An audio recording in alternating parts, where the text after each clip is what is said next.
অবিশ্বাস্য হলেও সত্যি, দক্ষিণ চব্বিশ পরগনা জেলার নামখানা ব্লকের মৌসুনী দ্বীপে জোয়ার না এলে পানীয় জল মেলে না। এমন আজব ঘটনার সাক্ষী এলাকাবাসীদের অভিযোগ, মৌসুনী দ্বীপে একটি বিচ্ছিন্ন দ্বীপ। এই দ্বীপ প্রতি বছর নোনা জলে প্লাবিত হয়, তার মধ্যে টিউবওয়েলের হাল বেহাল।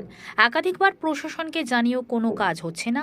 যে সমস্ত নলকূপ ভালো আছে, জোয়ার আসার আগে থেকেই লম্বা লাইন পড়ে জল নেওয়ার জন্য। ভাটা পড়ে গেলে আর জল মেলে না। প্রতি বছরের প্রতিশ্রুতি মেলে, কিন্তু তা পূরণ হয় না।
দু বছর ধরে প্রায় কি সমস্যাটা কি?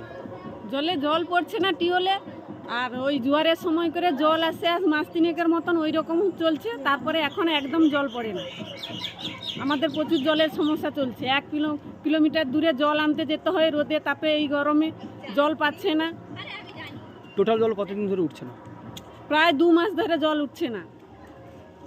প্রশাসনের কাছে গেলাম, সেখানে বললো 2 দিনের মধ্যে আমরা কল ঠিক করে দিয়ে আসবো।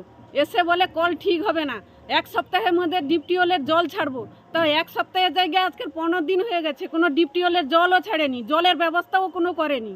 বলছে এখন হবে না, ভোটের পর হবে।